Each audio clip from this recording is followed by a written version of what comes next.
Assalamualaikum warahmatullahi wabarakatuh. Selamat pagi semuanya. Semoga kita selalu dalam lindungan Allah Subhanahu wa Ta'ala. Semoga dimanapun kalian berada, kalian sehat dan bahagia. Amin, amin ya Rabbal Alamin. Pada hari ini, Ibu akan menjelaskan mengenai teknik pengetikan atau keyboarding. Sebelum memulai pembelajaran, marilah kita berdoa terlebih dahulu. Bismillahirrahmanirrahim. Anak-anakku, kompetensi dasarnya yaitu diharapkan kalian dapat menerapkan teknik pengetikan di mana kalian menggunakan 10 jari dalam mengetik. Kemudian melakukan pengetikan 10 jari dengan kecepatan 200 IPM dan ketepatannya 90%. Sebelumnya, alasan kenapa kita harus mengetahui cara bekerja di depan komputer itu bagaimana? Karena ada beberapa syarat ergonomi dalam pemakaian komputer. Nah, syarat ergonomi ini maksudnya ergonomi itu ilmu yang mempelajari mengenai penyesuaian tubuh ataupun keadaan manusia disesuaikan dengan jenis pekerjaannya agar mengurangi tingkat kesetresan atau tingkat kecelakaan dalam bekerja. Kita lihat di layar, apabila kita memakai di depan komputer seperti ini, maka ada beberapa hal yang akan kita alami, mulai dari gangguan punggung, gangguan mata, gangguan pada tangan, gangguan pada bahu, gangguan pada otot kaki, dan gangguan pada punggung bagian bawah tentunya. Jadi ketika kita di depan komputer ataupun kalian bekerja di depan komputer dari jam 8 sampai jam 5, itu kalau misalkan duduknya asal-asalan, nah inilah yang dapat kalian rasakan seperti itu. Jadi ada beberapa syarat yang harus diperhatikan tentunya dalam pemakaian komputer. Nah, kita bisa lihat di layar posisi di depan komputer yang benar bagaimana, mulai dari posisi kepalanya harus tegak, kemudian layar monitor dengan kepala ataupun mata kalian itu harus sejajar dengan tangan kalian gitu loh. Nah, kemudian bahunya harus rileks, punggungnya tegak, kemudian tangan sama pergelangan tangan itu harus sejajar. Kemudian kita lihat posisi monitor berada pada jarak kurang lebih sepanjang jarak tangan ke mata. Jadi kalian bisa ukur tangan kalian nih maju ke depan, diletakkan di depan. Nah, itu posisi monitor kurang lebih sepanjang jarak tangan kalian. Kemudian posisi kaki harus ditopang, jangan menggantung. Kemudian ada alas duduknya. Sebelumnya, mari kita cari tahu pengertian dari keyboard.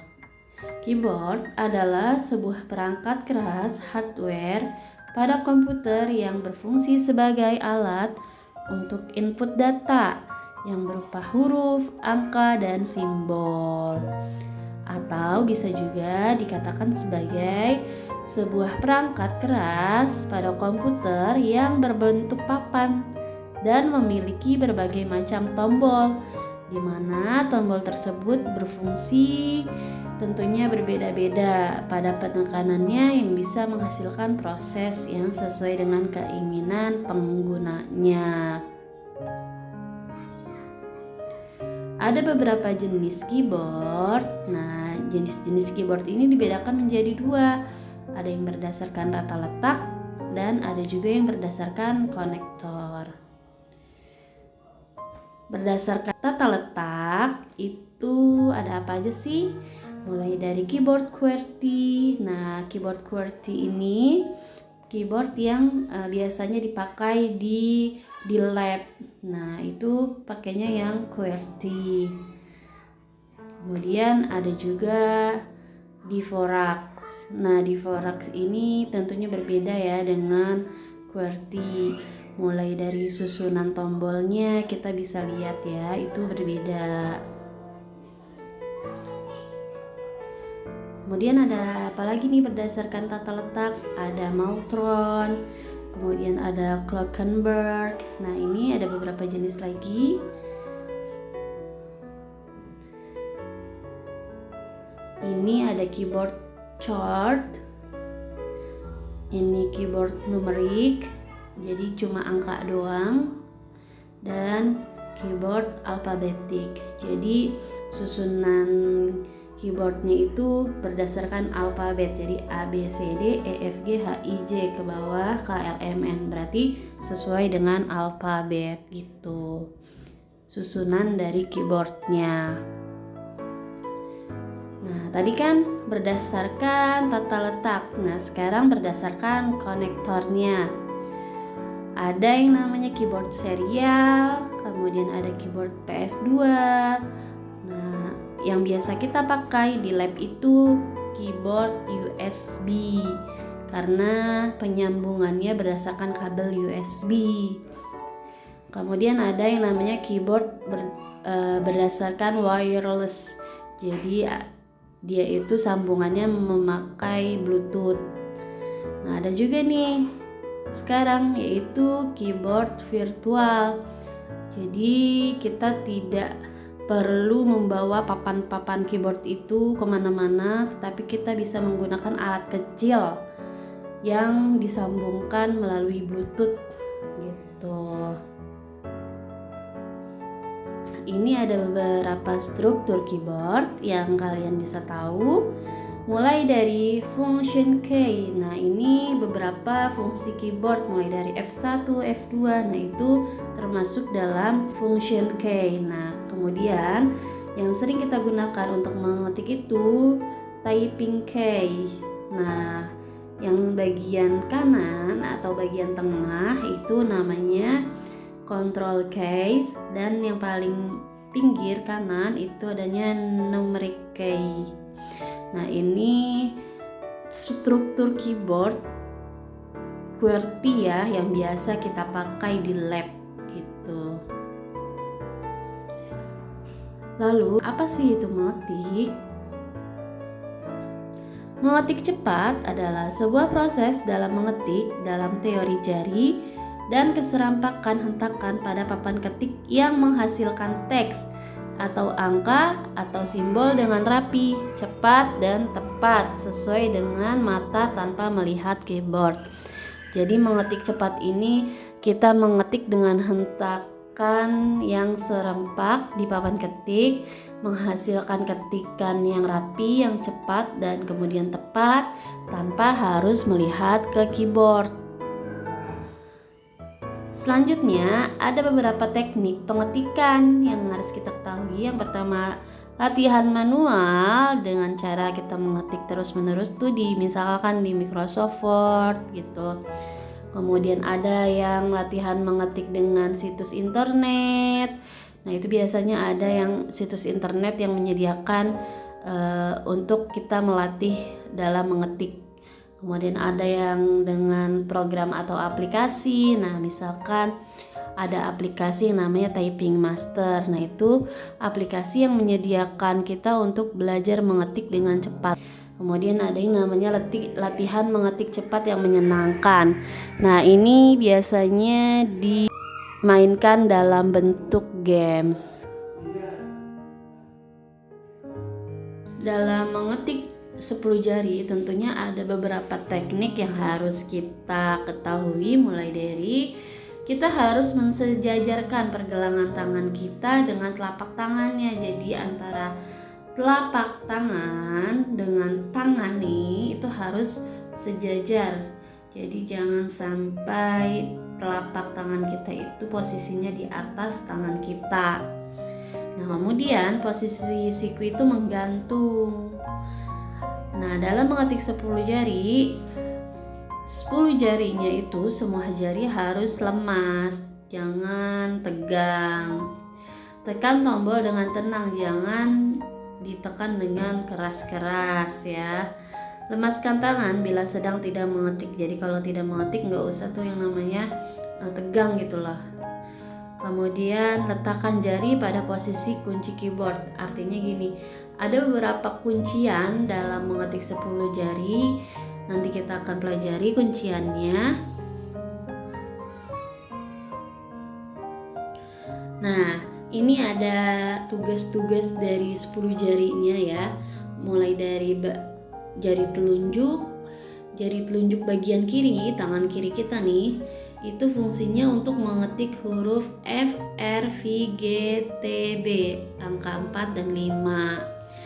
Kalau misalkan jari tengah itu untuk huruf D, E, C, dan angka 3. Jari manis tangan kiri itu untuk S, W, X, dan 2. Jari kelingking di bagian kiri atau di tangan kiri kita itu untuk menekan tombol A, Q, Z1, Alt, dan lainnya. Kemudian untuk jempol itu untuk menekan spasi. Tadi bagian tangan kiri kita, sekarang bagian tangan kanan. Nah, untuk bagian tangan kanan itu telunjuk itu gunanya untuk menekan huruf J, H, U, Y, M, N, 7 dan angka 6. Kemudian jari tengahnya itu bertugas untuk menekan huruf K, I, tanda lebih kecil dan angka 8 atau tanda bintang. Jari manis di bagian kanan kita itu untuk menekan tombol L, O, 9, garis miring, kemudian tanda kurung kiri, tanda titik, tanda lebih besar, dan Alt. Untuk jari kelingking bagian kanan itu menekan semua tombol keyboard yang ada di sebelah kanan. Mulai dari tanda titik 2, tanda petik, enter, huruf P, tanda kurung siku, garis miring ke kiri, tanda tanya, tanda miring, klik kanan, dan shift dan CTRL kanan. Kemudian untuk jempol itu biasanya menekan spasi. Nah, kita bisa lihat di layar ada posisi di tangan kiri kita di bagian kiri layar dan tangan kanan di bagian kanannya. Nah, tadi Ibu sudah bilang, jadi kunciannya itu ASDF spasi JKL tanda titik koma. Hal-hal yang harus diperhatikan dalam mengetik 10 jari. Yang pertama, kita harus konsentrasi. Kemudian, biasanya kita harus kuasai bahasa Inggris terlebih dahulu agar memudahkan kita apabila ada pengetikan dalam bahasa Inggris. Jadi kita mudah gitu mengetiknya. Kemudian santai, jangan buru-buru. Kemudian latihan setiap hari. Kalau kita sudah terbiasa menerapkan pengetik 10 jari atau menerapkan tugas dari jari-jari yang kita miliki itu sudah sesuai dengan tugasnya gitu untuk menekan tombol A, B, C, D gitu. Jadi sesuai dengan tugas-tugasnya kita terapkan, kita latih setiap hari. Nah itu insya Allah bisa. Ada kekurangan dan ada kelebihan dalam mengetik 10 jari. Yang pertama, kelebihannya terlebih dahulu. Yang pertama, jari-jari tangan kita tidak akan mudah lelah karena adanya pembagian tugas. Yang kedua, makin lama kecepatan mengetik akan semakin cepat secara bertahap jika dilatih secara teratur. Kemudian, mata kita tidak mudah lelah karena terfokus pada monitor atau pada naskah yang akan diketik.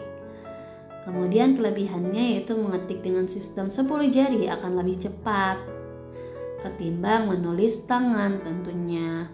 Kekurangannya yaitu kita tidak dapat langsung bisa secara instan, jadi kita harus banyak-banyak latihan.